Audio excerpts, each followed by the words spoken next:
Oleme siin rääkimas Kristel Aaslaiuga, kellel on elutarkusi puistata. Et sa ütlesid enne, et Tuuli Rand ütles midagi väga head, et ebakindlad naised, kes ei ole ikka kindlad päriselt, kas nad näevad head välja, siis mida sa ütleks? No mina ei ütleks, või ma ütleks ka nüüd, aga Tuuli Rand oli, enne kui ma kodust välja tulin, siis ta, kuna me oleme naabrid, siis ta tuli minu juurest läbi ja siis ma olin mingi, ma ei tea, et kas see on nagu okei. Ja siis tuli mingi, iga kord, kui sa tunned, et ei ole okei, siis mõtle Beyoncé, leia oma sisemine Beyoncé üles, ma mingi, okei. Nice. See on üli hea. Lihtsalt nagu, what would Beyoncé do? Beyoncé be like? Girlfriend. Aga no räägimegi ikkagi sellest, et mina tegelikult nagu vaatasin sulle silma, aga kui vaatad allapoole, sul on nagu eriti selline säärejoon, kõik on näha, nii ilus. Kuidas sa valmistusid ikkagi, kuidas see riietumine sul käis, et ma täna tulen sellisena? See käis niimoodi, et ma sain teada, et okei, siuke asi tuleb, siis ma kunagi mõtlesin, et tead, see netikaubamajandus on täiesti hullumaja, sest et ma nägin seda seelikut Asoses ja ma olin mingi, oh my god, jaa, mul on seda seelikut vaja. Ja ma tellisin selle ära, teadmata, milleks mul seda võiks vaja minna. Ja siis tuli see ja siis ma mõtlesin, et okei, paneme siia. Ja siis käisin veel Saarast läbi ja Maarja Siimuga koos vaatasime selle särgi ka peale. Kus juures see särk oli nõnda, et ma räägin ikka kõik oma saladused ka välja, aga no kõigest inimene siiski.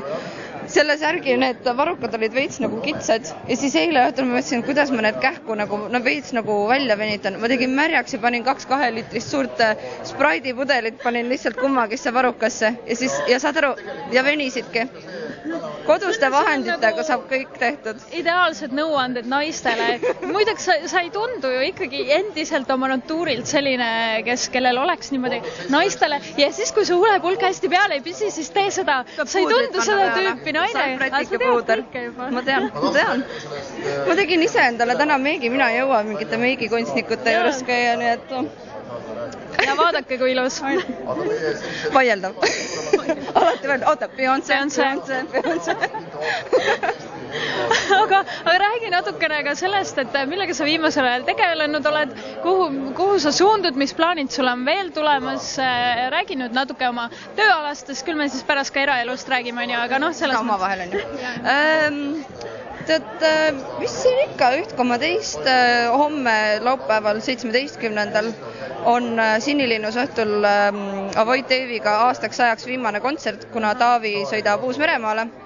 Ja siis tuleb selline Avoid Davi vaba aasta, ehk siis on üks projekt vähem, ehk siis tuleb kähku uusi projekte enda vaadata, et nagu ei saa ju niisama jääda ootama. Et ikka edasi laulad, on ju? No tahaks ikka ja mul see laulupisik on ikka endiselt nii hullult sees, et ma arvan, et laulmisega ma tegelen kuidas ja täpselt mida seda, ma olen nii palju erinevaid lubadusi teinud, aga ma mõtlen, et tegelikult peaks lihtsalt nagu tegema ja vähem lubama ja rohkem tegutsema. Nii et eks näis, midagi võib-olla tuleb, ütleme niimoodi. Väga põnev. Kuule, räägi seda nüüd, mitmendat hooaega Padja klubi eetris on olnud? 6 käib praegu. Okei, see ei ole sama, mis Õnne 13 on ju? Sellel jääme napilt alla. Aga kas sul vahel seda ei ole, et sa natuke oma rollist ära tüdined või et tahaks juba midagi muud, tahaks mingit uut sarja? Ei ole? Ei, muidugi on. Tahaks nagu, tegelikult tahaks täiega midagi tõsist teha, nagu midagi sükest nagu, et kust nagu saaks oma seda amatööri näitleja, kuidas see on, närvi või näitleja seda soond natukene pingutada rohkem, et Misha on kuidagi nagu selliseks mugavaks läinud. Tegelikult oleks tore midagi muud proovida. Lihtsalt proovida, võib-olla kukun täiega läbi, aga ma olen proovinud. No Misha ei ole sinu jaoks enam nii suur väljakutse ilmselt, et see on nagu sisse töötatud roll ja let's do it. Võib-olla jah, et see on natukene nagu liiga minuks muutunud juba, et nagu ei tee enam varsti vahet. Inimesed küll ei tee.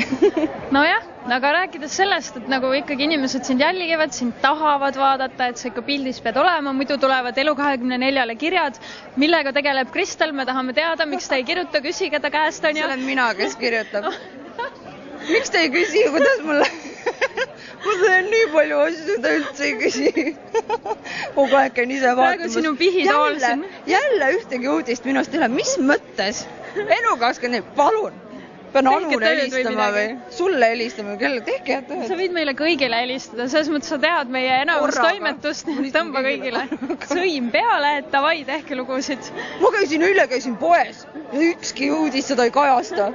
Kes siis teab, millist vorstikangi ma helistan? Aga kuidas sa suhtuks sellesse, kui me nagu sellised paparatsondused asjad, et sa tänaval teed oma kutile musi ja sellest on uudis järgmine päev. Kuidas sa suhtud üldse sellise asjasse? Kas sa ajab sind vihale?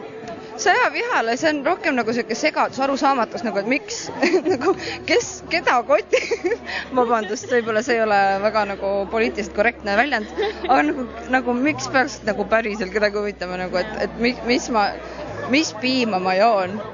See on vahetub, kord on Alma, kord on et nagu, ei tore, kui kellelgi on mahti kirjutada nendest asjadest, aga üldiselt nagu on lihtsalt, viha on mõttetu ja see on liiga suur emotsioon selliste asjade jaoks, aga ma arvan, et see ongi rohkem nagu see, et kõigepealt on see ja see on nojah, samas ja rääkides veel nagu, kui sul tekkis noormees, siis nagu oligi see, et kõik kohe nagu saatsid vihjeid, kirjutasid, Kristel ja mis toimub, kas Kristel juba on lahus ja kellega see Kristel koos on ja kes see tüüp on, on ju. Tinderi hirm käis läbi. Kõik on ju, et kas sa tunned ka, et see on nagu häirinud teie suhet veits, et nagu ikkagi jälgitakse seda, et kuidas teil nüüd läheb ja? Ma alguses hullult kartsin, et umbes esimene date oli ära, siis oli kuskil uudis ja ma olin mingi, et nonii, tüüp on lõudselt mingi great, korra käid tšikiga väljas, juba on mingi abielu ja lapsed.